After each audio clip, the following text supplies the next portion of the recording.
राधे राधे दोस्तों, जुपिटर ज्ञान चैनल में आप सभी का बहुत बहुत स्वागत है। आप लोगों ने श्रीमद् भगवद गीता अध्याय 13 क्षेत्र क्षेत्रज्ञ योग की वीडियो तो हमारे चैनल पर देख ही ली होगी। अब मैं आपको इस अध्याय की महत्व की कथा के बारे में बताने जा रही हूँ। कथा का आनंद लेने के लिए वीडियो को अंत तक जरूर देखिएगा। श्री नारायण जी बोले, हे लक्ष्मण, अब 13वें अध्याय का महत्व सुनो।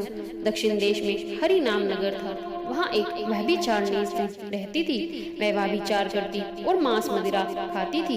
एक दिन एक पुरुष से उसने वचन भरा कि अमुक स्थान पर मैं तेरे पास आऊंगी, तुम वहाँ चलो। वह पुरुष किसी और वन में चला गया और वह स्त्री उसे ढूंढती ढूंढती हैरान हो गई, पर वह मनुष्य ना मिला। वह भूलता भूलता था। वह गणिका थक कर उसका रास्ता देखने लगी। देखते देखते ही सारा दिन व्यतीत हो गया, मगर उसका प्रीतम ना आया। साँझ होने लगी तो वह गणिका प्रीतम का नाम ले लेकर पुकारने लगी। तभी भटकता भटकता उसका प्रेमी वहाँ आ पहुँचा। दोनों बड़े प्रेम से होकर प्रसन्न हुए। इतने में एक शेर आया। गणिका भयभीत हो उठी। उसे देखकर सिंह बोला, अरे गणिका, मैं तुझे खाऊंगा। वह बोली, तू पहले अपने जन्म की बात कह, तू कौन है, मुझे क्यों खाना चाहता है? तब सिंह बोला, मैं पूर्व जन्म में ब्राह्मण था, झूठ बोला करता था, बड़ा लोभी था, जुआ खेलता था तथा दूसरों का धन हर लेता था। एक दिन प्रभात के समय घर से उठकर चला तो मार्ग में गिर पड़ा और गिरते ही देह छूट गई। यमों ने पकड़ लिया और धर्मराज के पास ले गए। देखते ही धर्मराज ने हुक्म दिया कि इस घड़ी इस ब्राह्मण को सिंह का जन्म दे दो। यह देह मुझे मिली है और हुक्म दिया है, जो प्राणी पापी दुराचारी हो इसको तू खाया कर। जो साधु वैष्णव हरि भक्त हो उनके पास मत जाना। हे गणिका, मुझे धर्मराज की आज्ञा है, इनकी आज्ञा पाकर सिंह योनि में आया हूँ। तू व्यभिचारिणी गणिका पापन है, इसलिए तुझको खाऊंगा। इतना कहकर शेर ने गणिका को खा लिया। तब यमदूत गणिका को धर्मराज के पास ले गए। धर्मराज ने हुक्म दिया, इसको चंडालनी का जन्म दे दो। श्री नारायण जी कहते हैं, हे लक्ष्मण, उसने गणिका की देह त्याग कर चंडालनी की देह पाई। कई दिन बीते।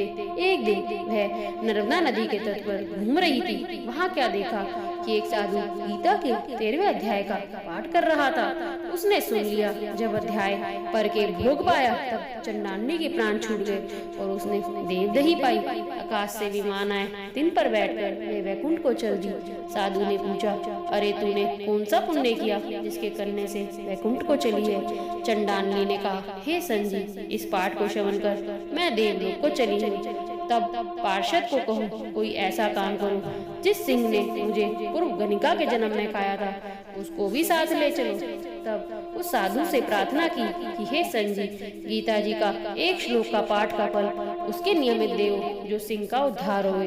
तब उसने पाठ का फल दिया और तत्काल उस सिंह की देह छूटी और उसने भी देवदही पाई। दोनों विमान पर बैठकर वैकुंठ वासी हुए, परम धाम को प्राप्त हुए। तब श्री नारायण जी ने कहा, हे लक्ष्मी, यह 13वें अध्याय का महत्व है। प्रीति साध पढ़ने की बात का कुछ फल कहा नहीं जाता, अनजाने में भी पढ़े तो भी मेरे परम धाम को प्राप्त होता है। अगर ये कथा आपके मन को छू गई है तो इसे लाइक करें, अपने दोस्तों के साथ शेयर करें और कमेंट करना मत भूलना, क्योंकि यह वही कथा है जहाँ मानवता ने खुद को पहचाना है। मिलते हैं अगली वीडियो में श्रीमद् भगवद गीता के अगले अध्याय के साथ। जय जय श्री कृष्णा, जय जय श्री राधे। तब तक मुस्कुराते रहिए।